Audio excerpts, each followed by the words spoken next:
Hey, what's up, guys? Welcome to the Pulse Podcast here on Heart of Ohio Sports.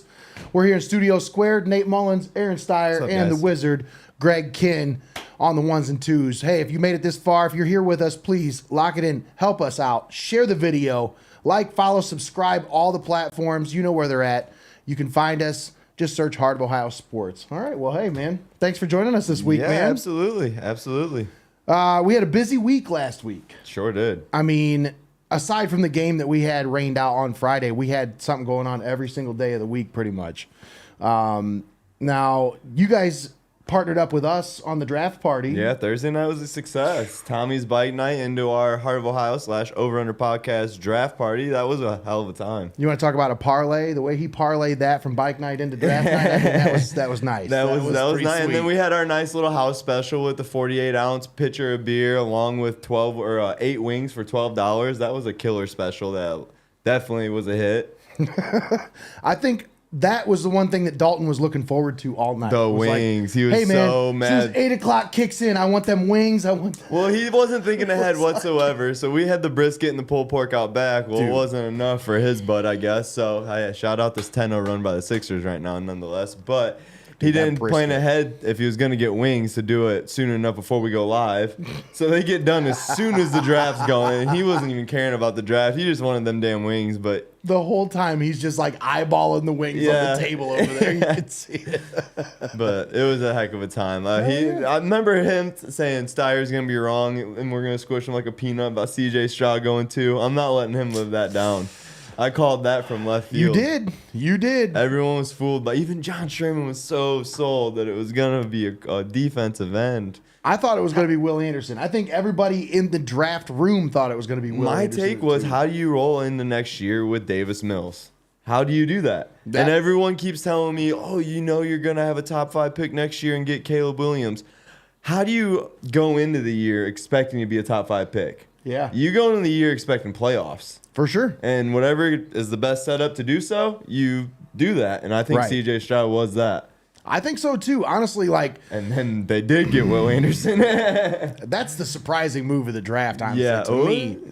There's a few other surprising moves. 1A and 1B, I'd say that's 1A. That was the 1B we'll get to. Everybody was shocked by the most, I think, especially considering what they gave up. Yeah.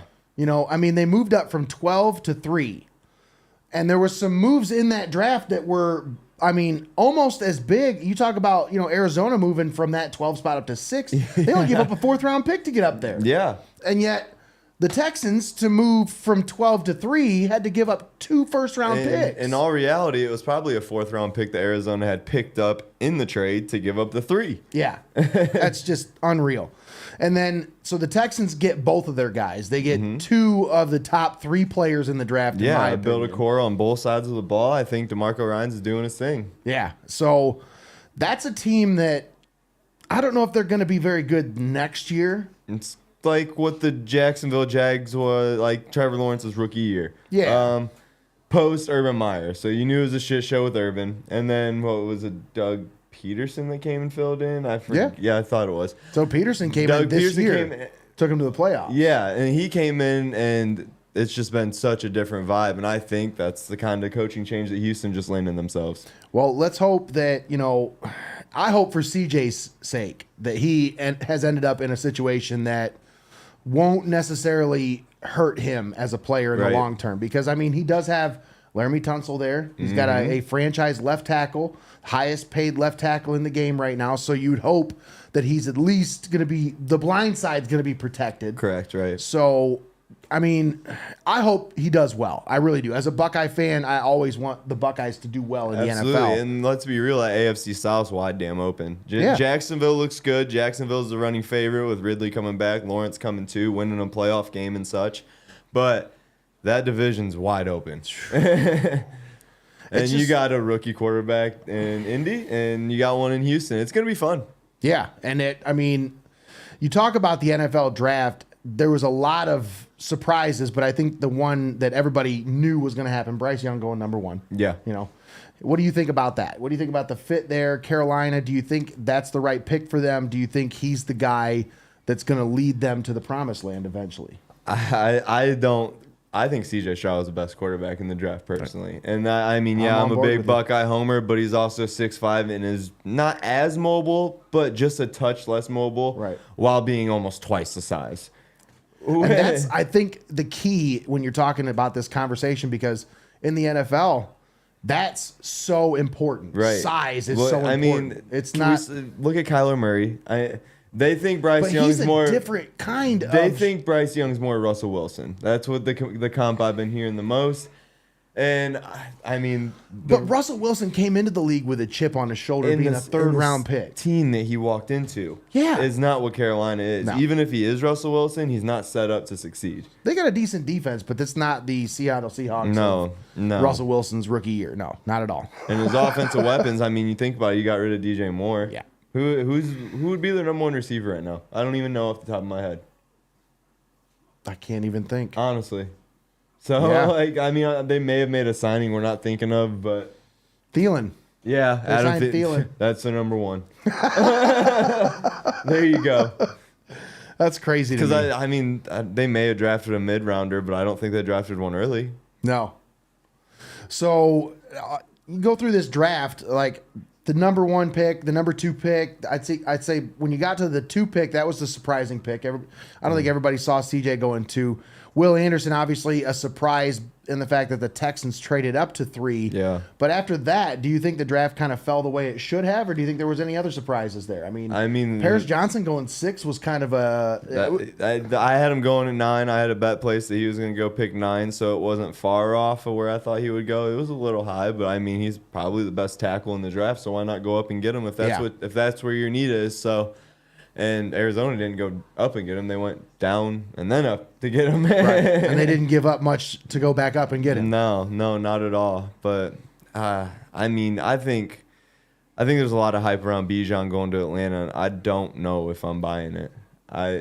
There's a lot of, it's like Kyle Pitts-esque. Like this freakish athlete goes to Atlanta again. You know what I mean? Yeah. And I hear John Sherman talking about the next Adrian Peterson and this and that. That is bold. I don't know if you realize how bold it is what he is saying when he says bold. that, because Bijan's got a lot to prove before you can say that. I don't know if Atlanta's the good spot for him. I don't pay too much attention to who the other teams pick outside of the Browns usually, but I see here that there was 5 offensive tackles taken in the first round. Is that a good number? Is it higher than usual? I'd say that's probably 1 above average. I'd say you usually see about 4. Yeah, I think there was a couple of reaches. Yeah. When you talk about the one that stood out to me was Jacksonville at 27 taking Anton Harrison. He was a top tackle, but I don't know if he was a first-round talent. Because there were so many tackles gone by that point, they were like, we got to get somebody. We got to get our guy here. Yep. So, yeah, you're right, Greg. There was a lot of offensive tackles taken in that first round because there was a run on them early. I think that's what caused all these other teams to start going after their guys. That's what made me look, is because you said how they kind of reached a little bit just to get the best available one, because that's what they needed. So I was like, man, everybody else kind of fell in line after that. I was like, yeah, I'll take one of those too. Give me one of those tackles. And that's important, protecting the quarterback. Thanking the Lord that my Pittsburgh Steelers fell into the beginning of that run, because we got a dog in Broderick Jones. I'm excited about that. Yeah, dude's a beast. He's huge. Now, you traded up to get him. Just 3 picks, What I thought was cool about this is, did you see the Patriots GM talking about afterwards? I didn't. They had an interview with the Patriots GM. This is just, if you get a chance, go back and watch this. It's phenomenal. But no, the Patriots GM. Now, the Patriots were sitting at 14, right? Right.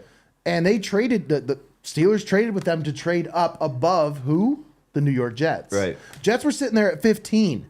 They wanted Broderick Jones. For sure. And that was their guy. They needed him. They needed an offensive tackle to help Aaron Rodgers.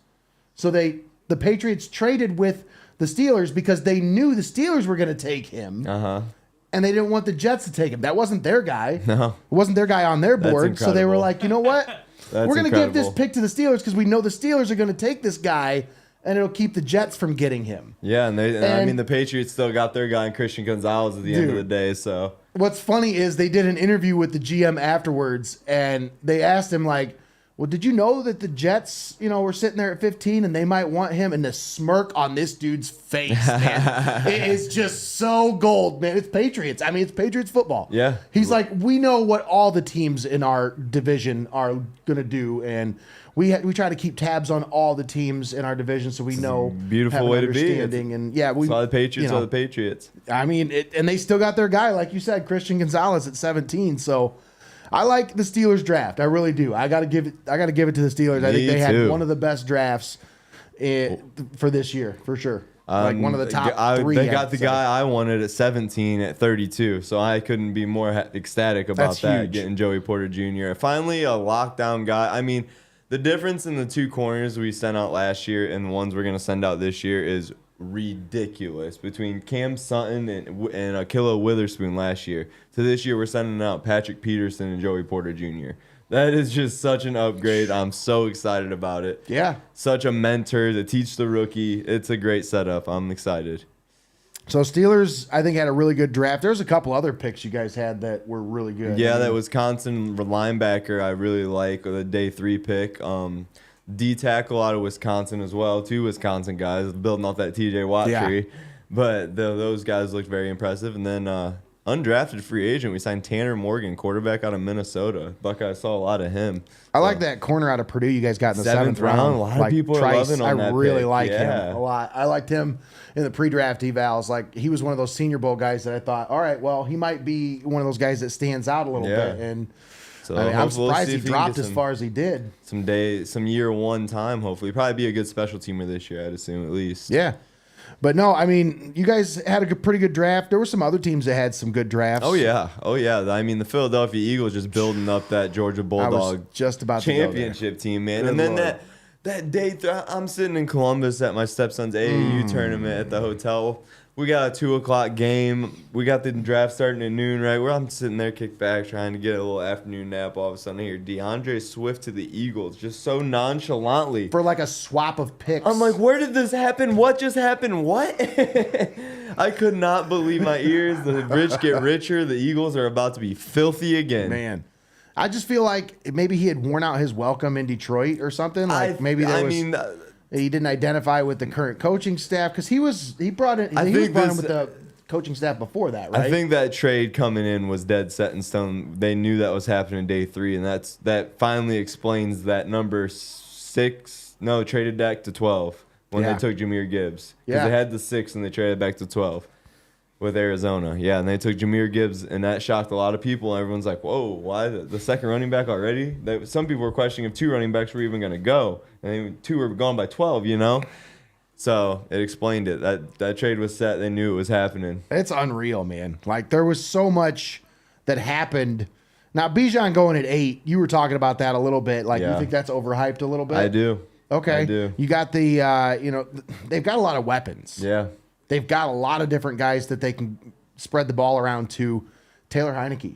Do you believe in Taylor Heineke? I think Joey's on the vitamins again with all of his hype with Taylor Heineke. I heard last week talking about he is a dog.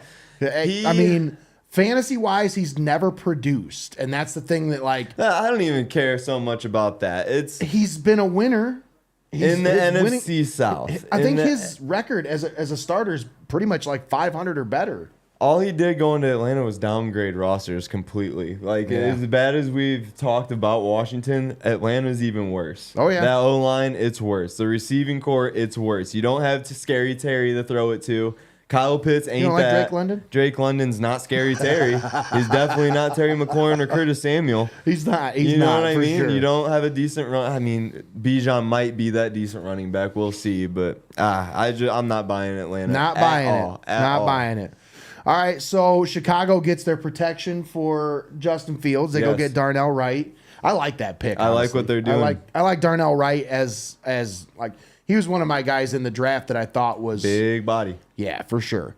He's going to be a good fit for them too. And then the Titans get Skoronski. They traded back, didn't they? I believe so, yeah.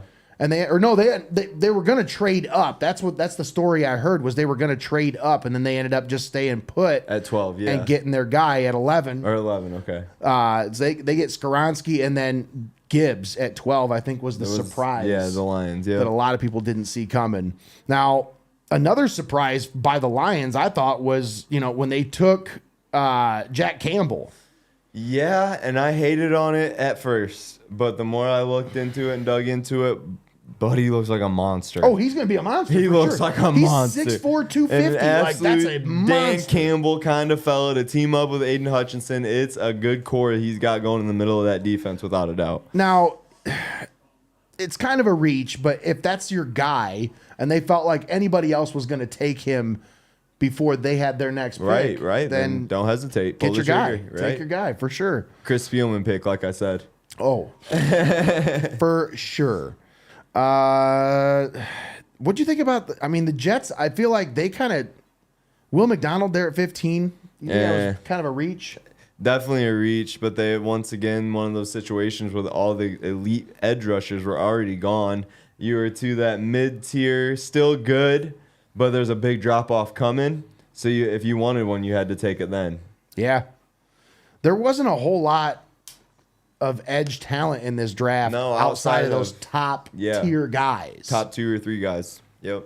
You had some other guys who were going to be projects who project they could be eventually maybe good edge rushers in the NFL. Like a 3rd round pick from Ohio State named Zach Harrison, who went to Atlanta. He was a number 1 recruit. Yeah. Number 1 ranked 5-star recruit, like the number 1 DN in the country. Coming into Ohio State, and he never really panned out. He always showed flashes, but he was supposed to be like the next Chase Young as soon as Chase Young left. It never really was that. But a lot of people think it's in there, and he could, who knows, maybe that millions of dollars they'll bring it out of him. We'll see. Yeah. I think it's a good 3rd round pick. I do too. I think there's a couple of guys that kind of fell in this draft, but they fell into good situations.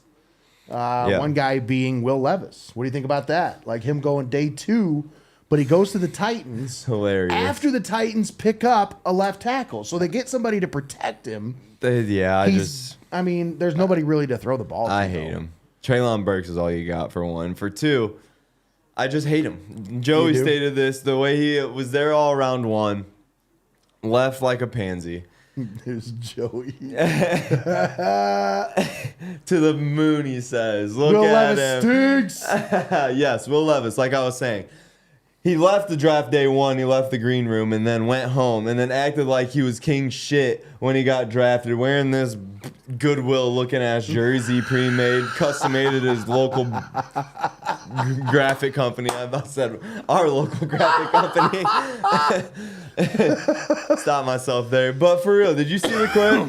He started flexing at the TV. I'm like, bro, day 2. You were talking day 1. You were talking pick 1. You were talking pick 1. Well, he was telling people on Reddit. No, I don't think you're playing because the odds in Vegas showed it.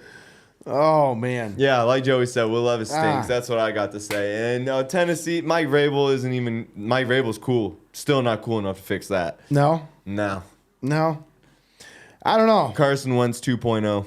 I think... Point blank. That's what he is. I said he was Brady Quinn. And he's without the Carson Wentz phenom first 3 quarters of a season that he had. He reminds me a lot of Brady Quinn just because Quinn was hyped a lot. And then sat in college and then after college, coming out of college, and then fell in the draft for a reason because teams saw what they needed to see when they worked him out, and then when they got him and got a chance to get an up close look at him, it's like, okay, the guy's a workout warrior and he's a good guy and he's a film study guy, but he's not. There's no talent here. You're right. Like, and that's kind of what you're going to see with Will Levis is, just a lot of mayo gone missing. If you leave the draft, you're a hoe. Well, he had some hoes with. Oh yeah, man, he had. Good Lord, I wasn't feeling bad for him. Dalton's bomb. You remember Dalton's bomb when we were talking about Will Levis? Dude. I said, "Is that girlfriend or sister?" And he said, "He went to Kentucky. It could be both." It's probably both. Shout out D Money. Oh, I love it.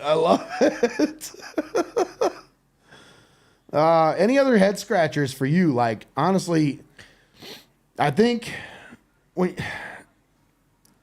Van Ness going to the Packers at 13, they needed an edge. So it's not really much of a head scratcher for me. I thought, it filled a hole. Your guy, go get him. Yeah. Dude, Why did JSN drop like to 20? Did you have him going that low? Did not have him going that low. No, I had him going like mid. I really truly thought Houston would go 2-12, go Stroud and JSN, but they threw me out of the waters when they traded up to 3. And John, I think I heard him say after we got to pick 11, he said he got 2 of the first 10 right. I mean, mock drafts were a shit show. Yeah. There was one of the most unpredictable drafts we have ever seen. Oh, for sure. Nobody had any idea before the draft started what the order was. You can't predict trades, and we saw 4 or 5 trades alone. Yeah. Well, especially, trades to trade back and then trade back up. Like everyone had number 3 pick.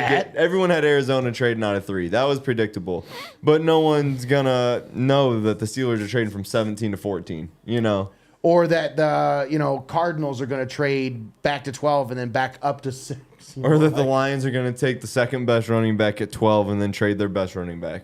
Right. What? Now, didn't they sign Montgomery? They did. So you got Montgomery and Gibbs. And so Jamal Williams went somewhere else, didn't he? Yeah, where did he go? Jacksonville? No, it's not Jacksonville. Where did he sign? I can't remember. Anyways, but no, they've got just a couple of guys in the backfield now. The Lions are, for whatever reason, they're getting a lot of love. Saints. Joey said New Orleans. Yep. Saints. Okay, all right. Saints. I like that. That's going to be... Kamara's on thin edge there. He's in trouble every year. Well, is he going to be able to play this year? I don't know. I don't know his what's story. What's the story on that? It's very hush-hush. There's been no update on that whatsoever, whether he's going to be able to play. That's crazy. Super crazy. What's crazy is this game's so close after it was a 12-point game at one point. Chef Harden's doing his thing. Good That's Lord. all I know. Chef Harden's doing his thing. And PJ Tucker is a workhorse. That's Philly ball. That's Philly ball, isn't it? So it is. Outside of that, man, Tucker. That first round, there were some surprises, but for the most part, there were some guys that I felt like I didn't like Zay Flowers going to Baltimore. I felt like it was Hollywood Brown 2.0. Yeah, and it's kind of a waste of his talent because they were better off taking Jalen Hyatt. They needed that type of They just don't throw to receivers. You know, they never throw to receivers. 70% of their passes over the last 4 years have went to running backs or tight ends. Mm-hmm. It just doesn't make sense. Part of it's because they haven't had a receiver to throw to, or they haven't developed them. Right. That's really the problem. Rashad Bateman should have been a better receiver than what he is by this point. That's facts. When he was coming out, he was a much better prospect than what he's turned out to be. And I can't blame that all on him because look at the system he's in, man. Right. I don't know. Anyways, the Eagles getting Nolan Smith and Jalen Carter. Absurd. Complete robbery. Absurd. And then Kaylee Ringo too. Yeah. Absurd. Just ridiculous. So what's up with them building this Georgia Bulldogs? What do they have? 5 starters for that defense? That 2021 championship team. They liked it. I don't know. It's a monster defense. You can't argue it. It was practically an NFL defense then. Yeah. Yeah, that's unreal. Looked like the damn 08 Niners. Patrick Willis at the heart of it. Now, I know you're a Steelers fan, yeah. But Greggy and I are both Browns fans. Right. So I do want to talk a little bit about the Browns draft. And from an outsider's perspective, it's always nice to have somebody else that obviously you followed the draft. Right. You followed a lot of these prospects I'm always coming out. following the Browns so I can keep up with what Joey's going to say. Now, I thought if you consider the fact that they didn't have a first or a second round pick, I thought they did a damn good job in this draft. Yeah, they did well. They did well. You're always solid taking a Samoan D tackle. I really well, unless his name's Danny Shelton. Yes, you're back. But we didn't take him at 12. We took he doesn't him have the Samoan name to go with it. So right. Yeah, Danny Shelton. Come on, man. Yeah, that's fraud. Sounds like a guy who works at a mechanic shop or something. It does, though. But no, so they get Cedric Tillman, who I really liked. Yeah, superstar. Especially 2 years ago. This is a guy who people had first-round grades on. Yeah, absolutely. And then he has some injury problems last year, so hopefully that's something that he's solved. No, I will say I was running Joey some shit, just being me with Joey. And I said that you guys got the Giants sloppy seconds there. With the Giants trading up, I think Jalen Hyatt, I think, was your guy. I like the bigger receiver though. I'm a fan of Tillman because he's bigger. Right. Like, I really like Jalen Hyatt. Obviously, I would have been happy with either one of them. But I thought when they took Hyatt in front of us, when it was our pick, we're sitting there and I'm watching it with Isaac, and I'm like, I bet they take the other Tennessee receiver. He's like, which one? I'm like, that big one. And I couldn't remember his name. I'm like, you remember the big guy, the one that was injured last year? He's like, oh, I think I remember it 4. And then they showed, like, boom. Within, like, the next 2 minutes, Cedric Tillman. I'm like, that's his name. Yeah. Holy shit. But, yeah, I mean, I think it was a logical pick for them. They needed another wide receiver. For sure. They needed somebody who could stretch the field. He doesn't have elite speed, but he's got speed. He can stretch the field. And I like his size. Like I said, I like a big receiver. What is he, 6'2"? 6'2", and he's almost 6'3", but he's like 220, 215. He's a big kid. Yeah.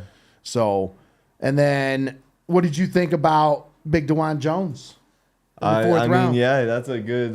You're a Buckeye guy. Yeah, I mean, I like DeJuan Jones. He's a big cat, man. There's no arguing that. I saw the comps to Trent Brown out of New England. The only thing I heard of, like, even going into the draft, not just because he went to the Browns, I'm saying this, is he was kind of lazy at Ohio State. He was a 5-star #1 recruit right, out of high and school. he could have been a top 10 pick ahead of Paris Johnson if he would have put his mind to it the way to make it sound. And he just never has. It's never been there. He's just used the size to push through over everyone that he can, and it's gotten him this far so far. Hopefully, the Browns can take it to the next step. I like the center Weipler even more. Yeah, Weipler's a good pick. I think that's more of a scheme pick for them because he fits that stretch. That's a plug and play starter scheme. right away. I don't know if I don't know if DeJuan Jones is. But I don't think they need him to be when you have Wills and Conklin. Right. You need another body. Absolutely. Like, yeah, that's a good point, Joey. Bill Callahan. You have Bill Callahan, the best offensive line coach. You're working with this kid. Hopefully, you can bring the best out of him. That's the idea. Maybe if anyone you see can, the raw potential behind this big kid. So, yeah, that's what you're hoping for. But I think the Browns had a couple of good picks. I don't know about the edge rusher from Missouri. Did you know anything about that kid? I don't even want to talk Isaiah about McGuire? that kid with Joey sending them stupid ass clips of him beating Broderick Jones on a play or whatever. I'm like, dude, get out of here, bro. You called him loafing one play. Shut up. We'll see how it goes on Sundays. If McGuire ever even touches the field. That's funny. Do you like DTR? That's the pick that I respected the most, is the DTR pick. Honestly, I think that is, once again, a scheme pick. But he's fireworks. I thought he was going to be a Raven for sure just because of the scheme. For real. Yeah. And I think the Browns might have reached a little bit on him because they didn't want him to go to the Ravens. He can be fireworks. Man, and that could be one of those steal picks in the draft where you don't see the value of it right now. Right. But say Deshaun gets hurt. Say he comes out and he's throwing it and lighting it up and like they're feeling good, and then all of a sudden he gets hurt. You need somebody to step in and just carry this team for 4 weeks while he comes back from like a high ankle sprain or something, you know? Right. Maybe this guy comes in and goes 2-2 or 3-1, but I don't know. I just feel like that's more of a scheme pick for them because they need somebody that's not going to be a completely different quarterback if their guy goes down. Like the Ravens. Like when Deshaun goes down, they're a completely different team. I mean, I know that Huntley comes in and tries to be Deshaun, but he's not. Or I'm sorry, Lamar. Yeah. I know he tries to be Lamar, but he's not. He never has been in the last, 2 years they've had him there? No, that's just that's just gap tooth Huntley.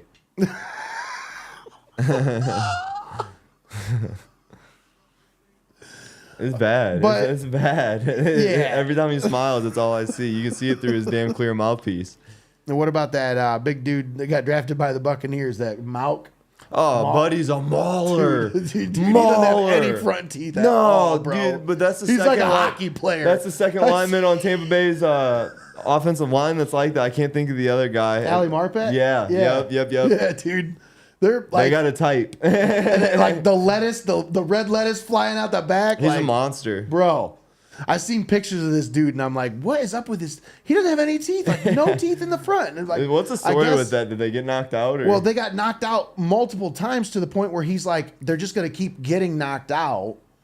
And he said, "Well, I'm just gonna play football, and then when I'm done playing, I'll get them fixed. But until I'm done playing football, they're just gonna be. Hell I yeah. just won't have any teeth." Can you imagine, like, if he ends up being a popular? Oh man, damn it, Greggy! I told you. Things are ridiculous.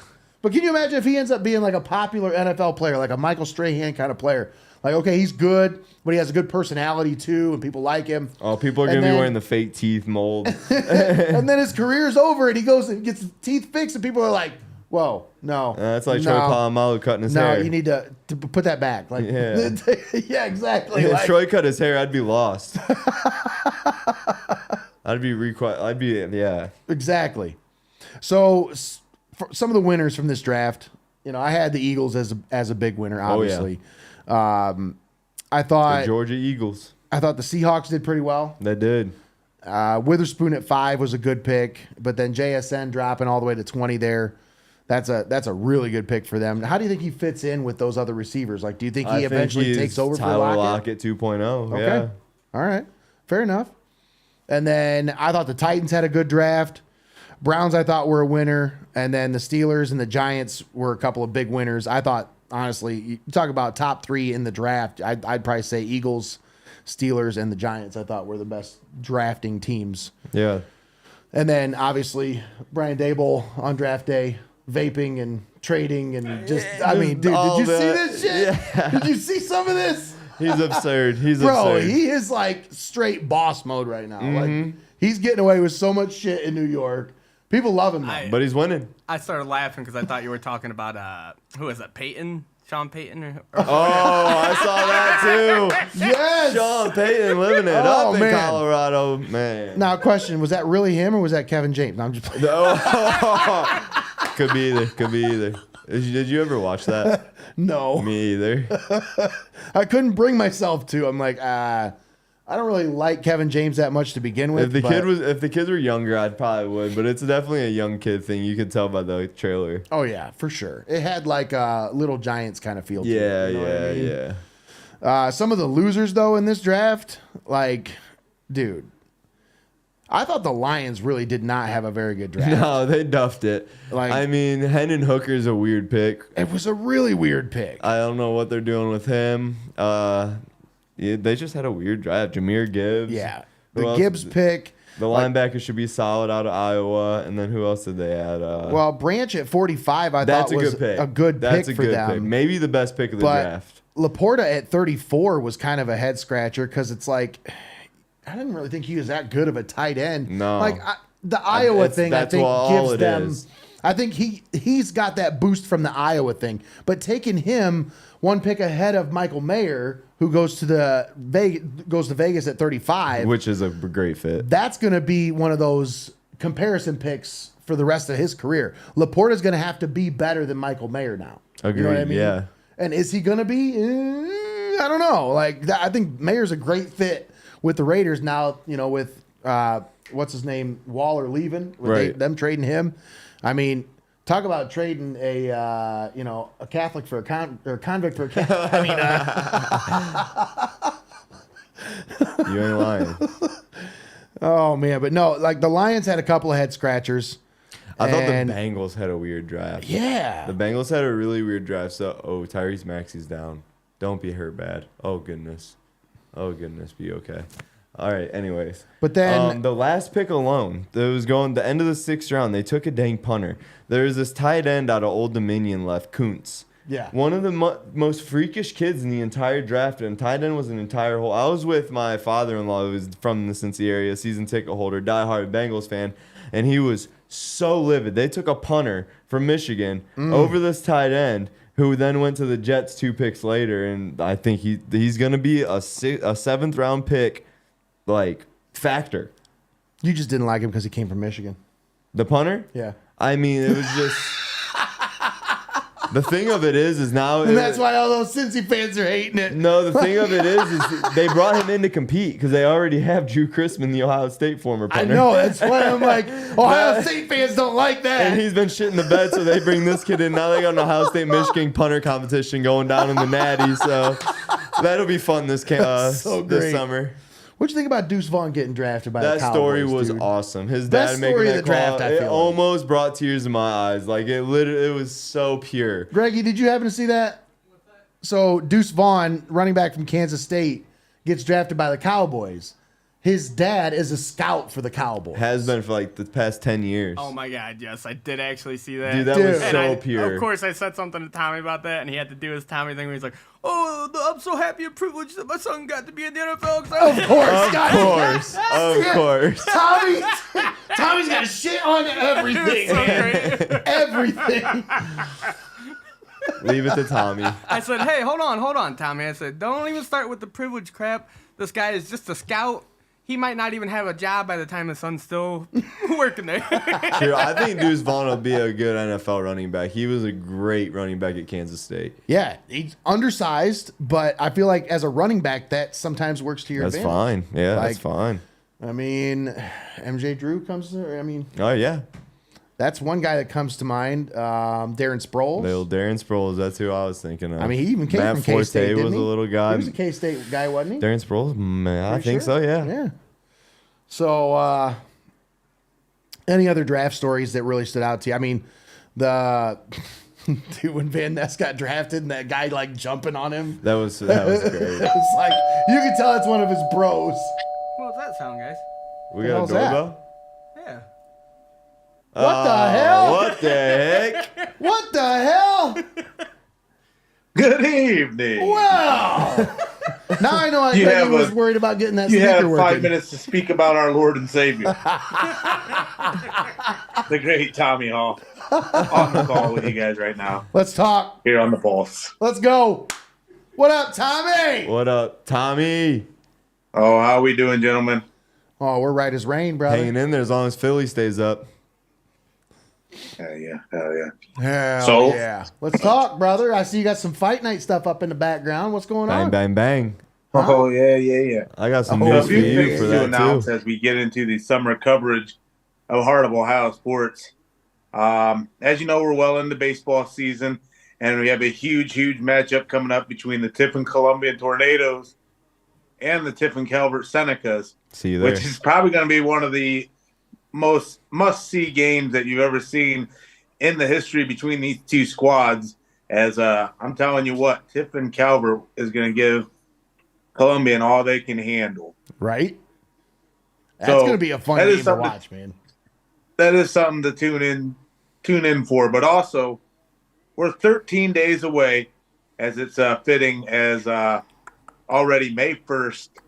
And on May 13th, Heart of Ohio Sports teaming up with BCM Promotions once again to bring you Fight Night 13, Mansfield Mayhem, live from the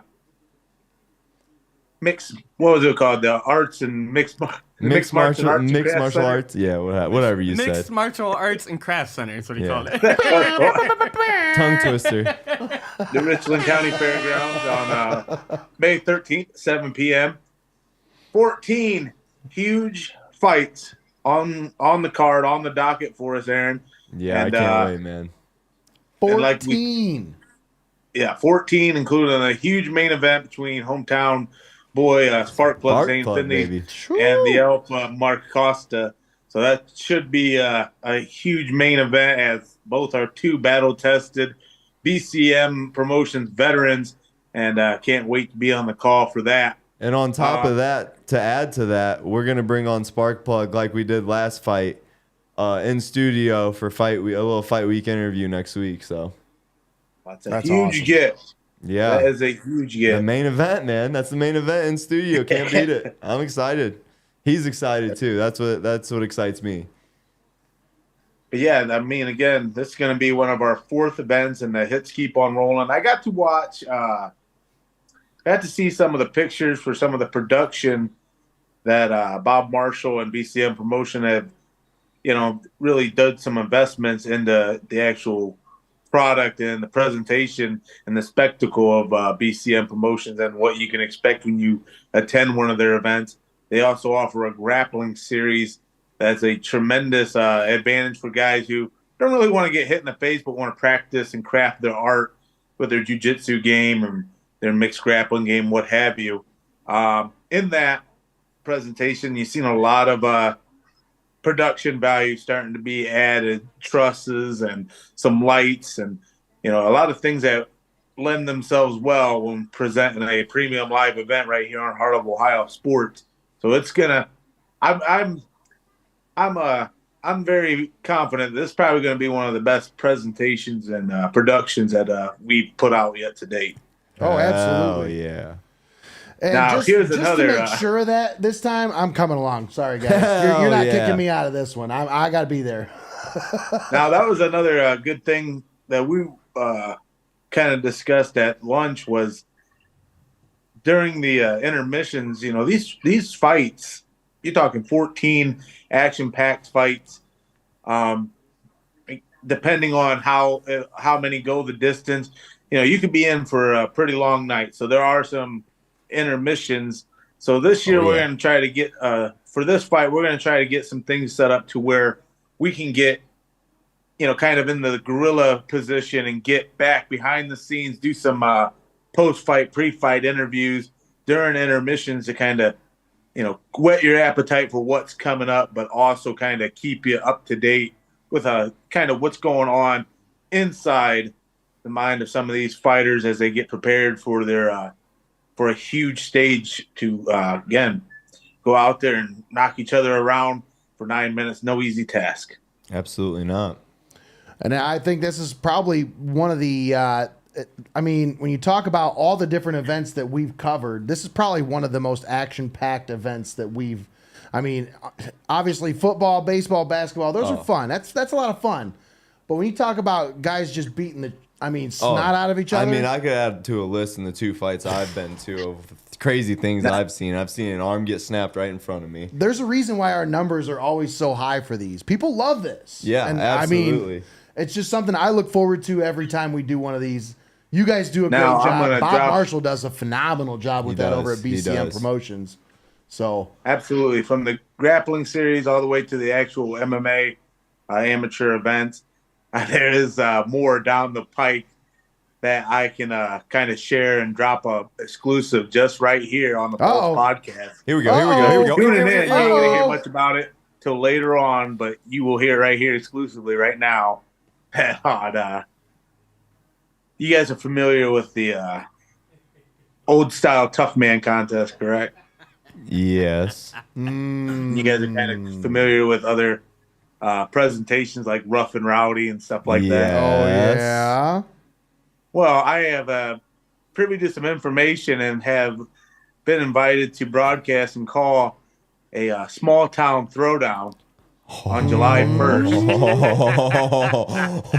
which can be ugly as a mud fence, let's put it that way, but could definitely deliver some entertainment. So, and that's something we're interested in doing. Yo, Joey, I hope you're still on, dude. Wait a second here. That's what we're interested in doing. We can definitely set something up for July 1st. July 1st. That's looking like the date, yeah. All right. Small town throwdown. Let's go. Me and Tommy main event. That'd be the shortest main event in history. Yeah, I would end you early, wouldn't I? Me tripping to fall out of the cage and you dying of fear. I thought that I was the shortest main event in history. But yeah, we had a big, long discussion about the future, and I guess, Greg, you could attest that waiter. He hated our guts. Oh my God. God. My one question is, where's the location of this small town throwdown? What city? I believe that one's also going to be located in Mansfield. Okay, heck yeah. So I don't know if there's a venue change there, but that was kind of sprung So in as a surprise. Talking here, Tommy? What I'm envisioning, baby. Is this like we get a cage together? We doing this? Like, is this another MMA event? Or I have no idea if it's a cage, a ring, headgear, no headgear. Now, are these like local celebrities getting together, duking it out? Or are these like actual boxers like getting in the ring, duking it out here? Like, I'm sure there's a celebrity with their local police force. Oh, good Lord. Oh. Who knows who's going to be on this card? It could be like an amateur sign up for just like a tough man. I'm not sure the exact details, but once I know more, I will let you know. But I just kind of wanted to throw it on the gauntlet and see if that's something we'd be interested in. I'm all in, baby. I love it. I have no clue how something like that would work, but do our damnedest as usual. I'm all for it, man. Sounds like fun. Sounds like a Pardookie. You know, we got to talk Bob into bringing that thing over here to Tiffin. I mean, we could talk. I know some people at the Armory. I mean, you know, we could maybe make something happen. Tommy's thinking even bigger than that. What'd you mention today? A Coliseum in Marion or something like that? Is that what you said too? Oh, the American Coliseum. Yeah. That'd be. I think we could fill that building. Uh-oh. I really do. Uh-oh. See, I was talking about doing something a little bit more local. Like you're talking about when you say small town throwdown, I'm thinking like, okay, all right, now we're talking local celebrities, like maybe like an all-star game feel, but everybody gets in a boxing ring and dukes it out for a round. I mean, I'm not sure that the leader of the Chamber of Commerce is wanting to sign up to like go box or whatever it is. Nate's like, Nate's like, hey, if you were in the celebrity basketball game, you want to fight in a celebrity fight, right? Right. I mean, I'm just saying, I think there's a lot of different things we could do with that. I really think that that's cool. I love the idea of the small town throwdown, and I'm excited for it, and I want to see where that goes, man, because I think that with the right minds working together, which it already sounds like they are, I think that could be something really cool. Yeah, again, it's all just conjecture and hearsay at this point, but that is the plan that I'm on the docket. Those are kinds of evidence. Conjecture. Conjecture. Here's dropping lots of conjectures. Those are kinds of evidence. Oh, so we got this one coming up in 2 weeks, Tommy. Anything that you want to talk about leading up to that, man? Like, is there anything that, you know, with this event, obviously there's all these different storylines that are interwoven, you know, that obviously we try to do a good job of keeping up with. But for the listeners out there, you've got the Zane Finley, the spark plug, the main event. What are some of the other, like the undercards? What's some of the other ones that might catch some of the viewers' eyes? So there are a lot of guys who coming back for another fight that have really started to carve a name for themselves in the BCM promotions and in the area. And there are a lot of hungry young fighters. I know that kid, the Cameron Bennett. He's trying to get back in there and put on a show and trying to get a W. And there's a lot of interesting comments in the comment sections. If you just look at some of the fight announcements, a lot of chirping between some guys that always lends itself to, you know, a nice storyline in of itself. But that's what we always talk about. We want to keep your words soft and sweet because you may have to eat them later. That's right. And one of the things that's kind of nice as you keep along with BCM promotions is some of these storylines not only just carry on the MMA side with the fights and the results of it, but even in the training and leading up to, there's some guys who, you know, we won't name names, but Greggy and I had heard at the grappling event, you know, some top guys looking to go pro or easily tapped to some guys that haven't got to that step yet or been able to have as many wins under their belt to challenge for a championship or what have you in that respect. So, like, there's a lot of rumors flying around in the local MMA scene about this guy tapping this guy and, you know, easily dispatching. Greggy, you were privy on those conversations. We were just kind of dumbfounded and wide-eyed with our jaws on the floor, like, not what? Yeah. I was like, what? Are you kidding me right now? So again, there are a lot of things to just kind of keep track with BCM promotions on their Facebooks and on their social medias, as well as ours, as we kind of get you prepped and ready for the upcoming fight night, as Aaron already kind of playing Booker Man, getting some of these huge interviews lined up. But we're going to be sharing stuff down the pike as we get ready, and it's just going to be another great outing for BCM promotions and Heart of Ohio Sports. So you got Mark Acosta versus Zane Finley, your main event, Fight Night 13, May 13th, Mansfield, Ohio, at the Richland County Fairgrounds. I think 14 Parabec action-packed and bouts. I can't remember the kid's name he's fighting, but that one got a little. That one's gotten a little heated, and I'm. Who are you talking about? You're talking about Flynn? Is it Flynn? Yeah, that's right. Okay. Flynn and who? Parabec. Flynn and Parabec? I think that one's gonna be. Woo. Oh yeah, a lot of crap being talked. Again, just two young, hungry guys wanting to get after it, and being aware of each other, and that's kind of, again, becomes a storyline in of itself that we talked about earlier. But I think a lot of confidence in that one for both fighters. So it's going to be interesting, who comes out on top, because that's the unfortunate thing is somebody's got to lose. Right. Right. You have the confidence riding that high, and you're starting to believe your own hype, or in this instance again, believe your own truth.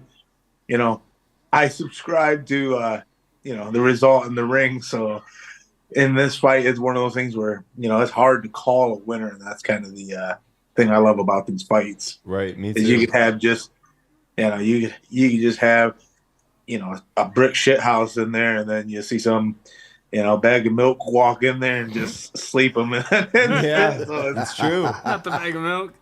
I love that. Bag of milk is my favorite description for somebody. Didn't we see a referee and you described him as a bag of milk one time? Oh, yeah. I think that was like my favorite description I've ever heard of somebody.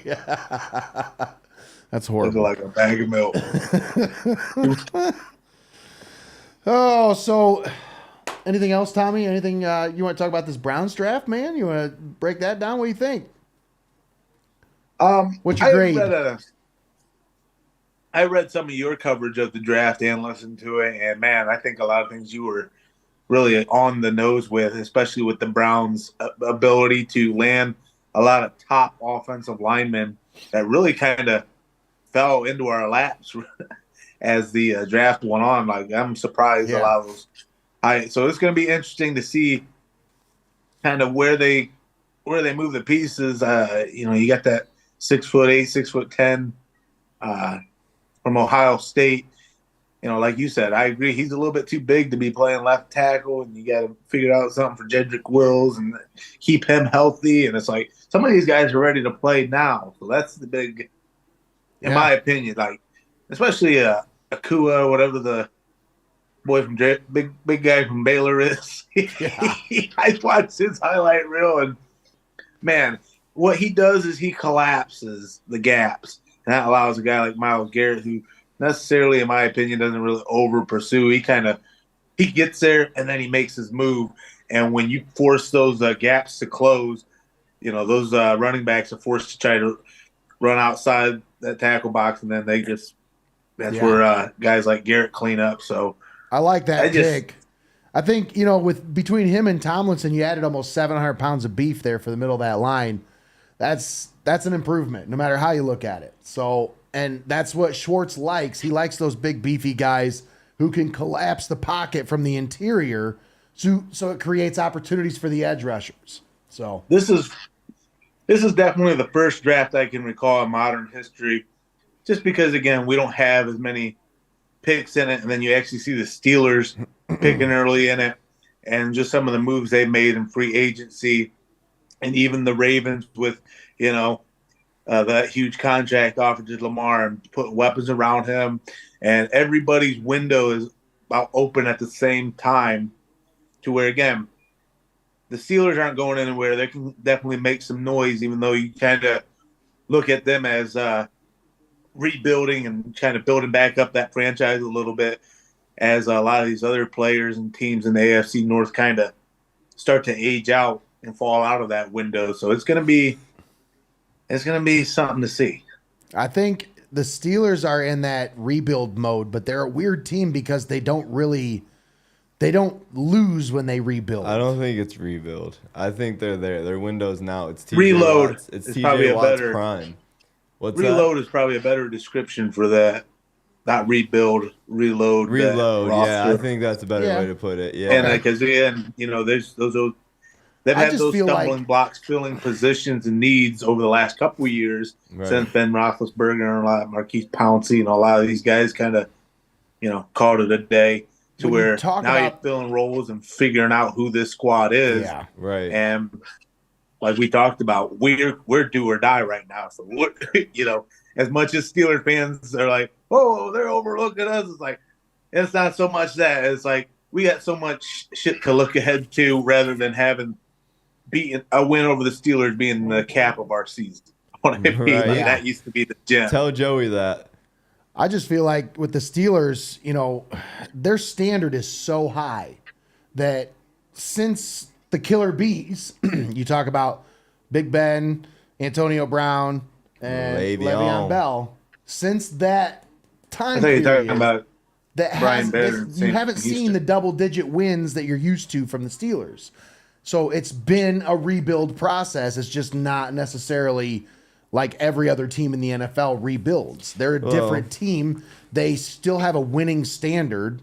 So they're not just going to lose games so that they can get better players. Like Mike Tomlin said when he saw Chase Young standing on the sideline, he's like, I got to lose a lot of games to get a guy like you. That's fact. Like it's just, that's not how they operate. So do you think is he still at play? Who's that? Chase Young? For the Browns? No. Not till next year. No, and I don't even think it'll be next year. I think you're going to see he's going to go off this year. Unless Joey does a dirty deed. And you remember draft night. You remember. I don't know. Joey said it. Joey said he would do dirty things to get Chase Young to be a Brown. So if he does a dirty deed, you might get him. Just depends on who he's doing it for, Why does my mind go to the worst case scenario when I? It's exactly where you're thinking, buddy. Yep. Just as bad as you think it is. Yes. The drunk man's words are a sober man's thoughts, and that's what they were Thursday night. But no, I don't think. I really don't think Chase Young's in the mix for the Browns. I think that was a thing that if it was gonna happen, it was gonna happen on draft night. Yeah. And now it's probably not gonna happen. I think you're more likely to see a late signing like a Frank Clark. Like I think that's still in the works. I think that's still something that's still in play. Is they still need to bring in another edge rusher. That's obvious. They're not gonna go into the season with just Miles and this whatever. They're not going to go into the season with just those two dudes. They're going to find somebody else that's going to help because Schwartz is a rotation guy. He likes to keep guys fresh. He likes to have multiple pass rushers. Look what he did in Philly. I mean, it's an example, but he's done it throughout his entire career as a coach. He doesn't just have two pass rusher. He usually has a rotation of pass rushers. And so I feel like this might be the year where you actually see Myles Garrett go after that player of the year, that defensive player of the year award. Like he could have that kind of an impact this year if the rest of those guys do what they're supposed to do. You talk about Philly. I'm just ready for them to run D in the entire NFC this year. Man. God, what did they say about all the way to the Super Bowl. Alabama offense and the Georgia national championship defense? Insane, dude. It's literally insane. It's ridiculous. They go to the Super Bowl, best team in the NFC by far, one of the best quarterbacks in the NFL, and they just get better. Like the rich get richer, man. Like the trade for DeAndre Swift was like, man. I mean, the fact that they got Jalen Carter at 9, I was already kind of pissed. I'm like, this is ridiculous. Then they get Nolan Smith at 30, and I'm thinking, this is just robbery. And then day 3, when they pull off that trade for DeAndre Swift for getting him basically for nothing, I'm like, well, they're just going to win the whole damn thing next year. You helped that. What the hell is this, Greggy? The Browns helped that.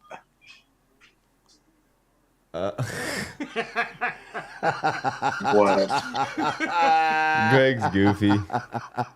Go Steelers! Yeah! Yeah! I like the Steelers! You're damn sure right I do, Dale.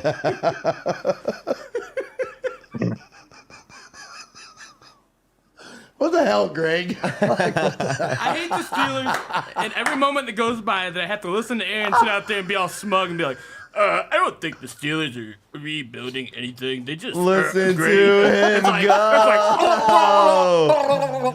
It's hard to put your personal feelings aside when you're not a professional. All right, I'll tuck that one in the back pocket and remember that one. All right, Greggy. I hate Steelers. No holds barred. Oh, I got you. Hate them. I got you. Hey, punishment bet. There's nothing saying no one can pick you for a punishment I bet. got you punishment bet. Hey, if that's what you wanted your punishment bet, that's on you.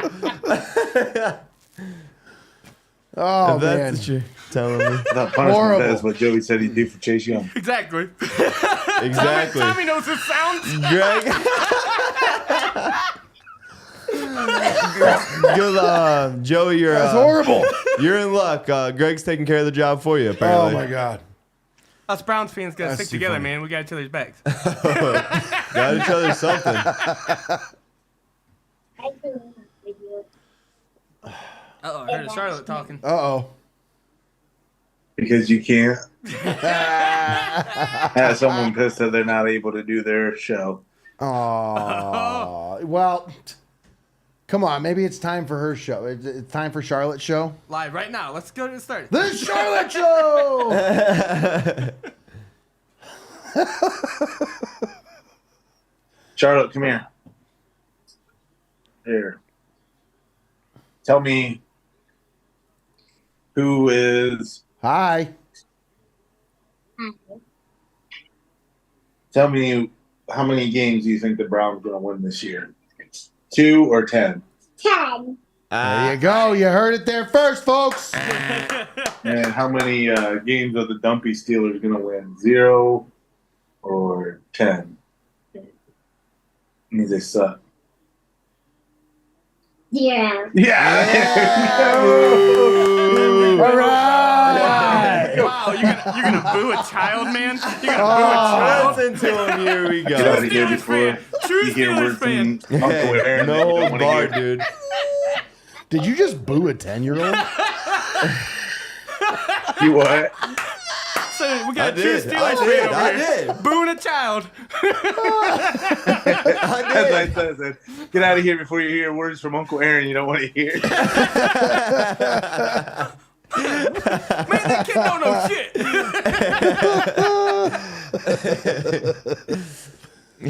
We should have her on for a segment where we just like have her pick who's gonna win, like during the football season. Just have her go What? through each slate. Why? She'll just look at Tommy for the answer like she did right then.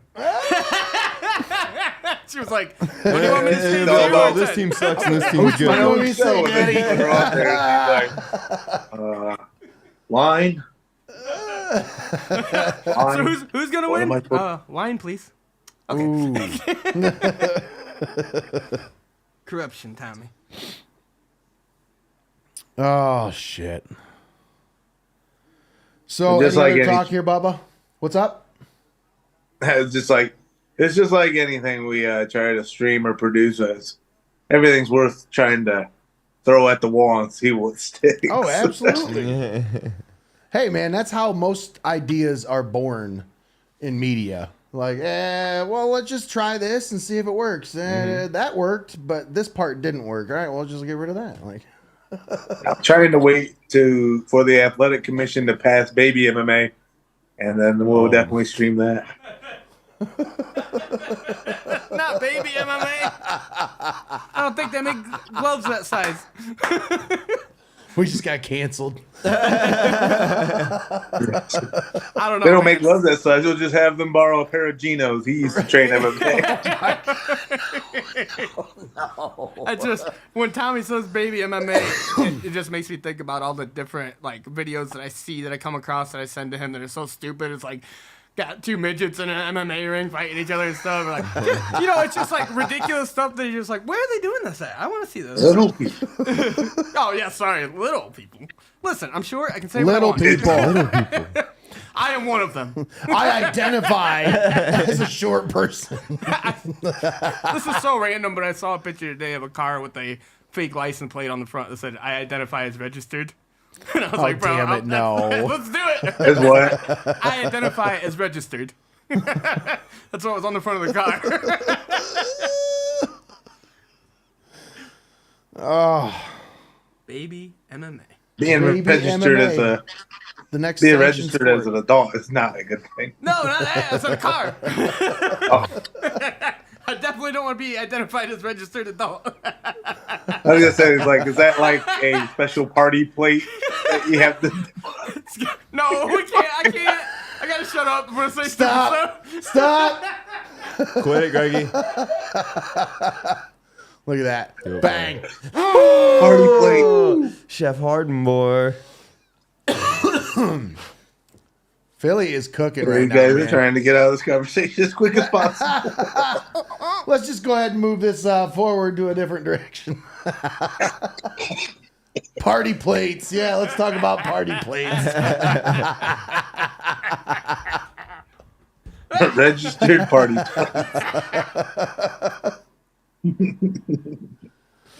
Oh, But yeah, that's about all I got for you, boys. So that's all you got? I just Well, want hey, to come on appreciate here you, and kind popping of on with us, do a Bubba. quick plug. And what's that? I appreciate you popping on with us, Bubba. Oh, absolutely, anytime. Hell yeah. We got to get you in studio sometime. Maybe next time you're in the area. It was nice to have him on for the draft Thursday night for a second. Yeah, for sure. Hell yeah. What'd you think about bike night, man? Hell of a turnout, dude. Yeah, it was a good time for sure. I think a lot of people enjoyed themselves and kind of came out of their shell as the night went on. So, the best form of advertising is word of mouth, and I think a lot of people enjoyed themselves, and hopefully that kind of starts to spread. Yeah. The one thing that I was honestly. humbled by as well is, there were people that came out for the draft as well. Yeah. Right.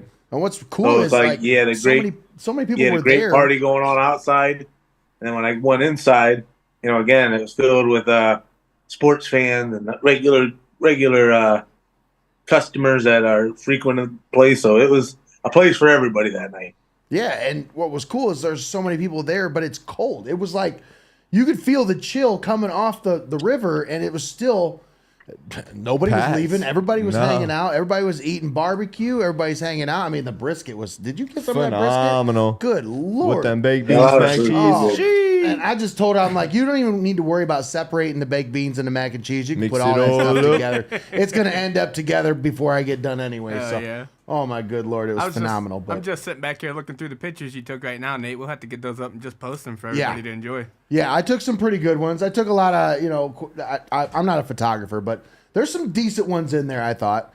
But I just like the fact that, like I said, there were so many people there, despite the chilly conditions. I think, honestly, it's just going to get better as we keep doing these. Oh, yeah. And there's just going to be more people turning out every time you have one of these. So, I mean, as the weather gets nicer, everybody's going to be wanting to get out and ride their bikes. So, hell yeah. It's gonna be I think I want to try to see what our check the temperature about filming that regatta thing. That'd be pretty funny. hey, I've already, It's honestly, like last August year. 20th, I think, is when it is, or something. Yeah, like that. August 20th or One of 18th or those something. days, yeah. It's late But August. last year, they asked me if we would be willing to do it. And I'm like, I don't even know how we would do that. And then now I'm thinking about it. I'm like, we just set up a camera outside and talk about it. And like, just set up an overview camera of watching the whole thing. I've got ideas. Oh, I yeah. got ideas already. We can come up with a couple different angles and Hell yeah. we can make it fun. It would be pretty But fun. yeah, that says But we would have to like have we one of talked us about. in the regatta. Like, we're going to have to build a boat.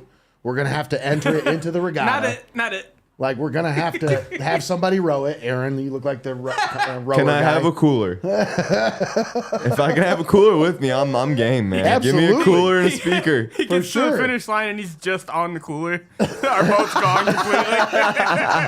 I don't know what happened. The only thing that's floating. I don't know what happened, guys.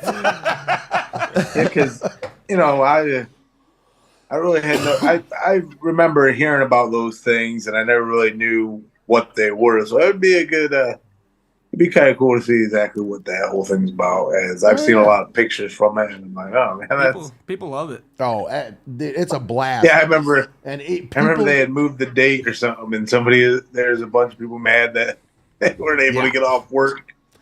People get because everybody wants to be a part of it. They get rowdy for that. Let me just say that. So that's one that we definitely need to be there for.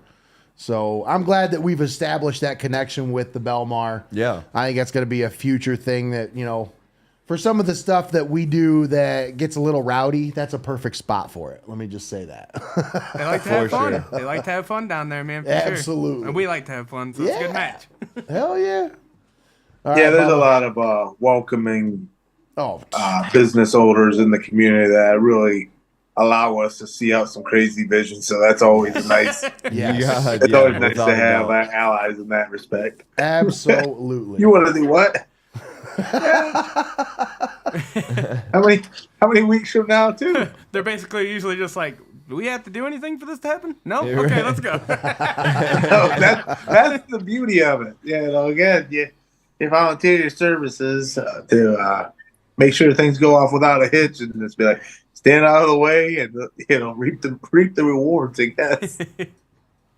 But that wasn't so much the case at the bike night. You know, that was a mutual partnership, and all those people at the Belmar, they busted their ass selling raffles and 50-50s and serving food and serving drinks. And, like, oh, man, it went off. It was a pretty, for the first one, I couldn't have really seen it go much smoother. So it was a fun time to be out there and cover the draft and have some drinky booze. Hell Absolutely. Yeah. Well, I had a blast. I did I too. know it seemed like everybody that was there had a good time. Yeah. So, like you said, hopefully people spread the word and we get a lot more people come out for the next one. So, hell yeah, brother.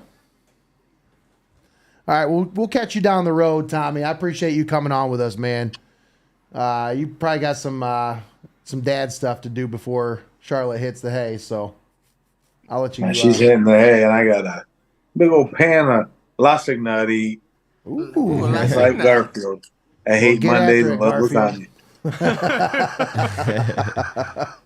Later on, Bubba. Thanks for coming. I'll catch you down the road. Thanks, guys. See you guys. See ya. Tommy, the man. No man. Hall. Man. It's always a blast whenever he comes on with us. Truly is.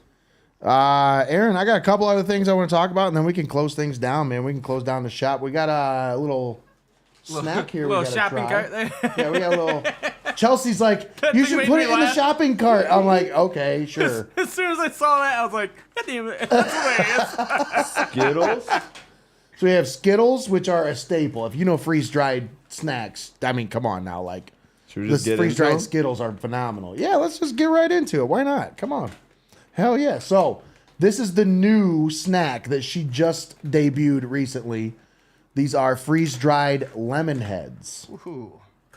Now, Greggy, are you a lemon head guy? Okay, so here's the thing. Here's what I'll say about the freeze-dried stuff. Oh, he went two. He went two. He's like, I know I like them. I just right to it. And then this is just for me personally, you know, like okay. I don't have the world's best like teeth to chew things with.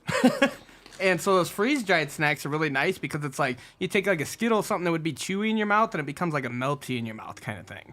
And like, oh, it's just so good in that way, man. So like those freeze-dried snacks are delicious. I'm excited to try the lemon head because of that same reason. They're kind of like a harder, chewy thing. So I'm excited to see if it melts in your mouth like that. These are a hit. I'm telling you. If you like going to Killer. If you like going to the fair and you get those those fresh squeezed lemonade, you know what I'm talking about? Oh yeah. Those like cups of lemonade. Like, or like, ooh, those are so good. Those are phenomenal. It reminds me of like those Luigi's, like, you know, the Italian ice. Oh yeah. The lemon Italian ice. Oh, the Skittles are good too. Oh, these are my new favorite. So these lemon heads are phenomenal. Those are very, very good. I've always liked the Skittles though. Oh yeah. Now, are you a Skittles guy where you like a certain flavor, or you just like shove them all in your mouth at the same time? No, I'm weird. I'm actually like the red and the yellow go together because it's strawberry lemonade. Oh, okay. Okay, all so right. I like that. That's hilarious because I have a different way of sorting them, but it's similar to that. I go color coordination like red and purple go together, and maybe some orange in there, but the yellows and green go together more because they're like citrusy versus like berry type flavors. Is how I sort them apart. But I've never done red and yellow together. That's funny. This has 5 different Skittles stuck together. I love that. Oh, if it's stuck together, it counts as one, right? Dude, it looks so cool in the camera. Hold on a second. Looks like a DNA strand or something. Let's see. We'll zoom in on that one there. Look at that. I see a double. So cool. That's awesome. That's really cool. Nah. All right. Bottoms up. God. Yeah, you can't go wrong with those Skittles. Well, Those are phenomenal. Nate, that's an interesting hat you're wearing tonight. That's for some reason see-through. Why is that? What kind of hat is that there? Oh, TU. What? Their colors aren't green, perhaps, are they? Look, it says dragons on the back in green letters. They don't say nothing on the back right now. Look at the Let's see. Here we go. Yeah. That's awesome. It's a slick-looking hat. Yeah, I snagged that today at the TU bookstore, Oh, yeah. as today was my start date at Tiffin University. Heck yeah. That's awesome, dude. Yeah. I started the new career path as the sports media coach at Tiffin University. It's going to be an awesome journey, I think. I think so, too. I'm really excited about working with some of the people they have there. Obviously, some great minds on campus. But just helping to bring the sports programs together and highlight the players, promote the players in a way that I feel like they need to be promoted.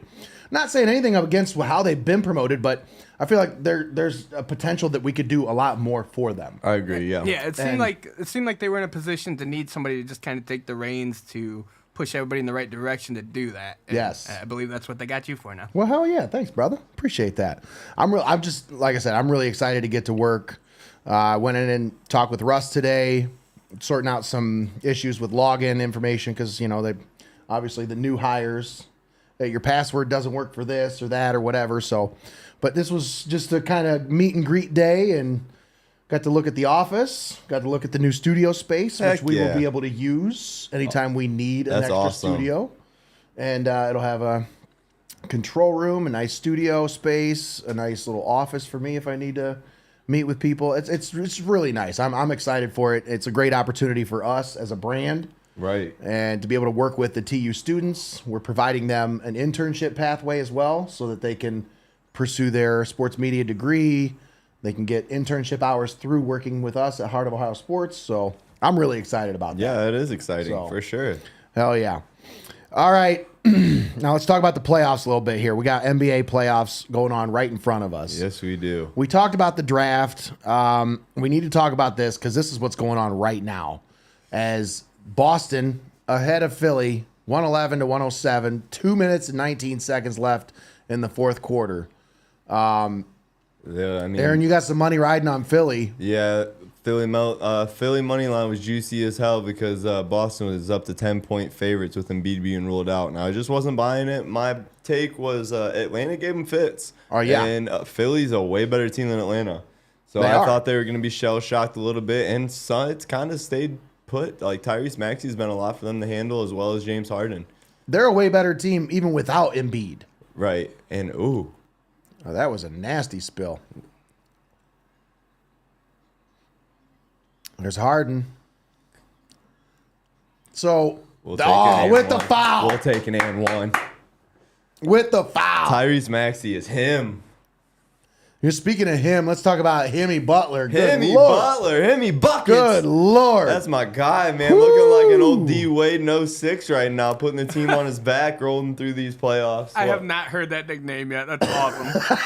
Himmy Buckets? Yeah, dude. That makes so much sense. I don't know how I haven't heard that yet. Himmy Buckets.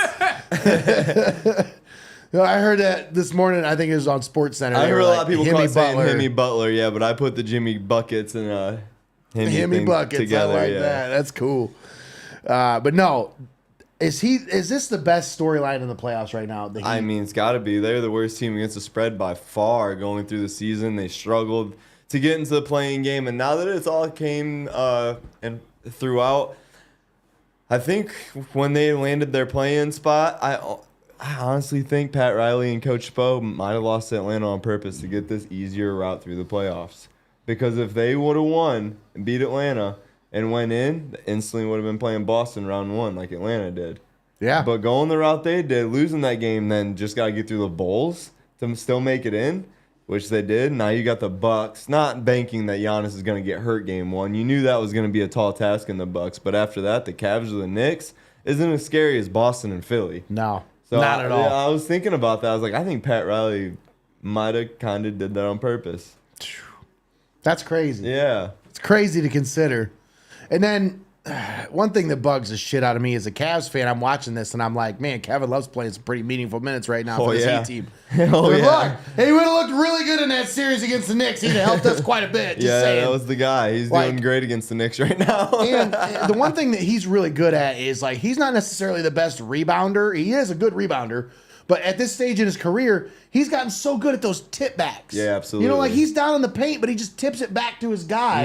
And that's honestly, that's one thing that used to bug the shit out of me about whenever we played the Heat. They always have guys like that. Facts. They always have a guy down low who really doesn't rebound well, but just like, bot, let me get it back to my guy here. Bot, let me get it back to my guy here. Bam Adebayo's that guy right now. Yeah, for along sure. with Kevin Love. But watching Kevin Love play meaningful minutes for this team, it's frustrating as a Cavs fan because you watch them.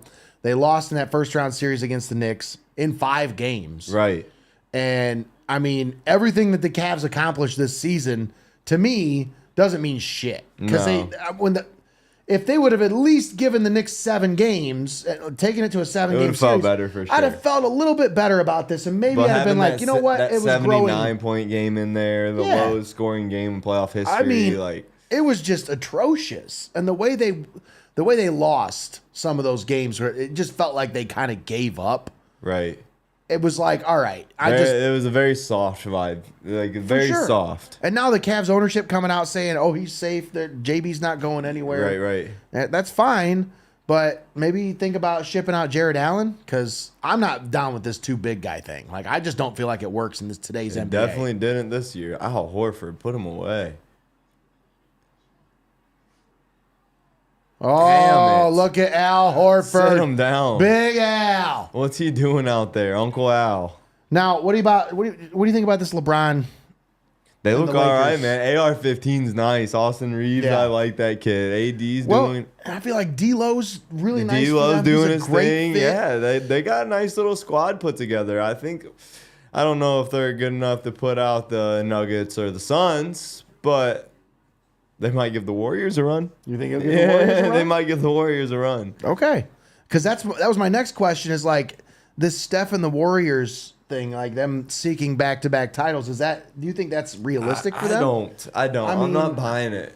I think I think Sacramento was just such a young team. yes. That it was going to be hard for them to get over the mental hurdle of Just beating like the the Warriors. mentality of this team has now with being down 20 and Clay being on the bench going 4 rings and shit. Yeah. It just shows me that they think they already have it. Oh, for It's sure. Like it's theirs to lose. Mm-hmm. And I think that mentality is gonna blow that to Denver or Phoenix. They're playing for the Western Conference right now. I think that's your Western Conference champions, the winner of that series. I think Phoenix is definitely the team that I would say is probably like, I don't know. If I'm looking at this from an overall talent perspective, Right. like who's the most talented team left in the playoffs? And you ask me, like, who do you think is going to end up in the NBA Finals? I think these Sixers and I think those Suns are the 2 most talented teams in the playoffs. And Yeah, I with think a they healthy end up- Embiid for sure. Yeah, I think if everything plays out right and everybody stays healthy, which has been kind of a storyline in these playoffs, is all these Right. guys going down with injuries. You had Kawhi, you had Giannis, now Embiid.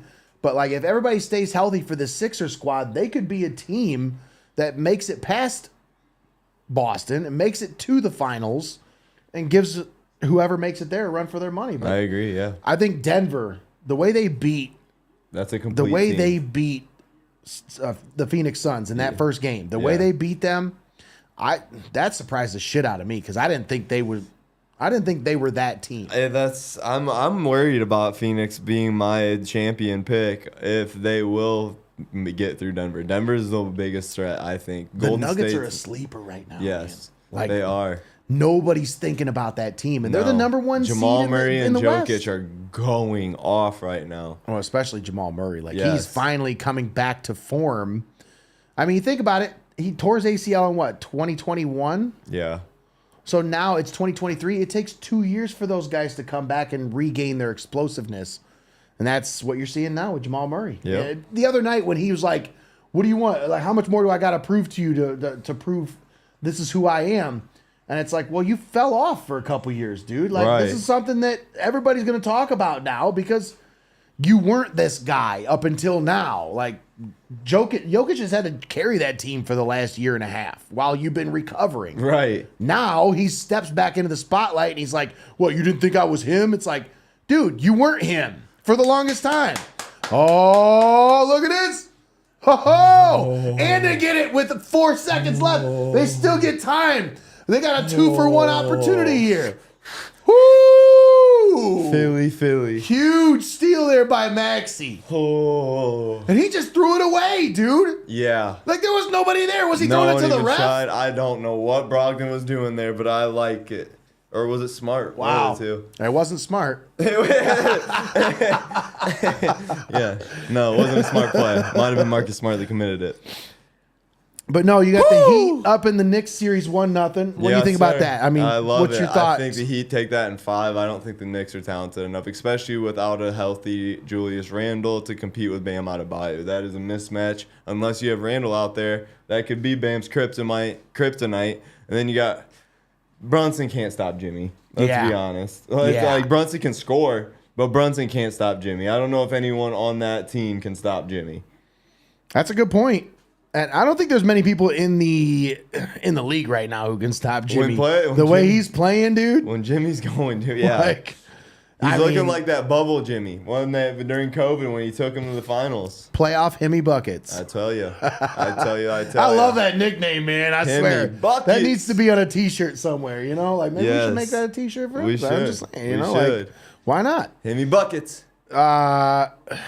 But yeah, that's pretty much all I had for the NBA. If he brings my Miami Heat a championship this year, that's without a doubt getting made as a T-shirt. Yeah? Yeah. Okay. All right. Nice little like 10 shirt limited edition release, you know. Why not? You know. Why not? I mean, you see all these other brands putting out T-shirts with different slogans or whatever on it. And it's like, why not? Right. Why not us? Absolutely. Why can't we do something like that? Why not us? So, you think your Heat got a chance? Obviously, I do. As we a just took out fan- the 1 seed, took out Milwaukee, who a lot of people had them as their champion. Dalton, if you take out who a lot of people thought was going to be the champion in the first round, I mean, the road got easier. I think Miami could give Boston fits. Phillies who scares me. Phillies who scares me the most. Philly scared me as a They're Cavs a lot, fan. dude. They are a lot to handle if they can keep that team playing as a team. They got so much firepower. With much Doc at helm, firepower. dude, yes. Look at dude. The Celtics got that. They got that shot off in 2 seconds so that they could get that 2-for-1 opportunity. Right. That's crazy. Insane. That's crazy. Crazy. Now the Sixers are going to take up every second of the shot clock if they're smart. Hopefully they can make a shot. If they're smart. Harden makes me so nervous in a situation like this. You know that's who's going to shoot this ball. Ain't nobody else on this team going to shoot this ball. Bang! Bang! James Harden! Woo! Oh! Still 8 seconds, so I can't get too hype yet, but Harden. man, who put Al Horford on him? Really? Who put Al Horford on James Harden with the game Good on Lord. the line? Ooh, ugly ass. He is so ugly. That beard, man, I swear. Ooh, James Harden, let's go. It's like somebody hid some lips inside there somewhere. Like, Yeah.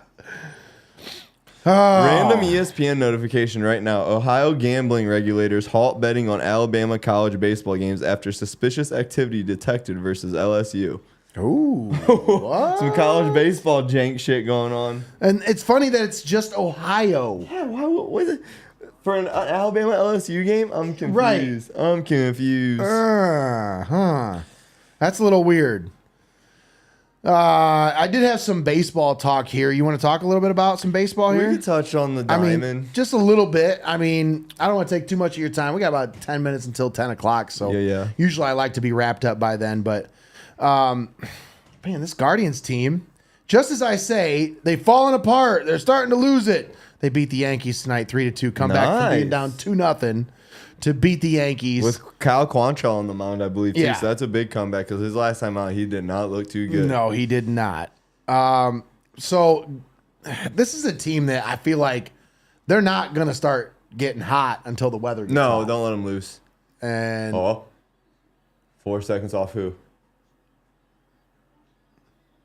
Foul on Tatum. Oh. Foul on Tatum. Oh, Nate Mullins. Oh, baby.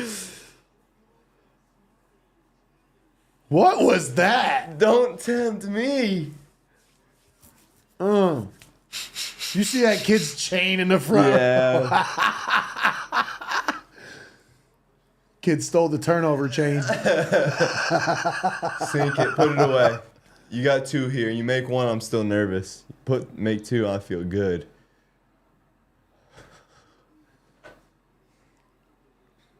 This is what we got on the line here. Woof. Nice. Woohoo. Okay. I like that. And the over smash, so that part's just need that Philly money line. Woo! Those are big free throws. Yes, they are. Those are huge. Yes, they are.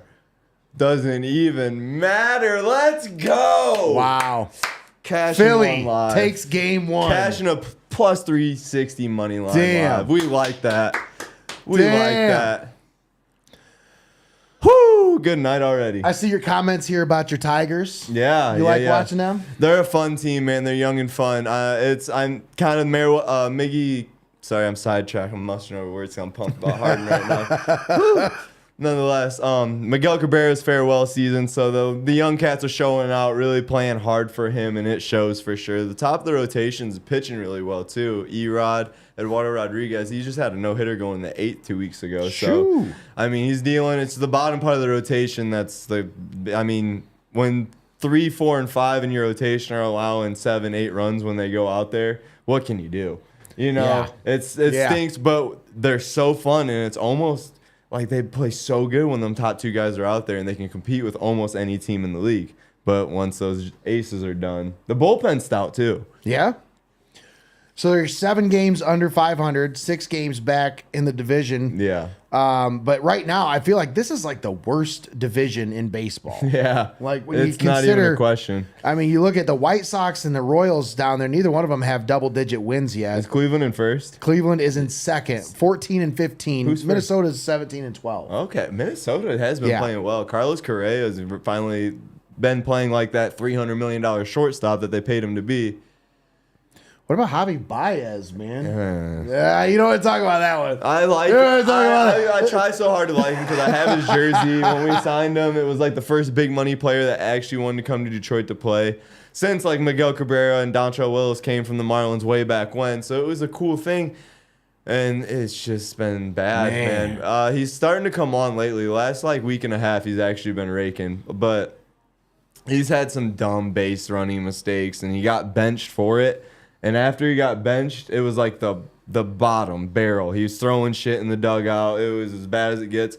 Next day, came back, went 3 for 4, and he's been hitting good since. So maybe he had a little come around with his brain fart base running mistake. So, what did you see that? Yeah, it was dude, and they yanked him. It was 1 out, and he left the base thinking it was 3. Yeah, and so he got a double play that shouldn't have been a double play. Yeah. And that happened in Chicago a couple times. Little league stuff, yeah. But then he does stuff like steal homers. He steals a double off of diving stop. Right. His gloves can't question his passion. His gloves where he gets paid. No, he's got the sometimes- MLB logo tattooed right here. Yeah. You can't question his passion. But sometimes you can question his intelligence. No, I'm just playing. Well, he's kind of a guy that plays up to what's around him. So like the World Baseball Classic this winter for Venezuela, he was on. Yeah. He played like he did for the Cubs when they were going to the World Series. He kind of plays with he brings low energy if it's a crappy team, basically. Right. You want to talk about that Mexico City series? Yeah, this past weekend, the Padres Giants, they played in Mexico City. Yeah. Elevation, I was unaware until Saturday. The elevation's twice as high. Yeah. Compared than it is in Denver. Yeah. Which we always talk about how high the elevation is in Denver. 5,800 feet Yeah, above I don't even sea know the level? exact Like, numbers, but Jesus. it's ridiculous. Nonetheless, you see a typical over-under in a baseball game at 8.5. This game Saturday was set at 15. They blew it out of the water. 28 runs, I believe, 16. Wow. Yeah, it was insane. And then Sunday, the over-under got set up to 20.5 runs, thinking the same thing was going to happen, and 11 runs got put up. Yeah. But that Saturday game was fun. You got to think Saturday night, they were like, hey, can I show you something? This is what we call a humidor. Right. We use these in Colorado. But what do you think about these global games? They're cool. It's a stem off of what the NFL's got going on, and the NFL has shown its success.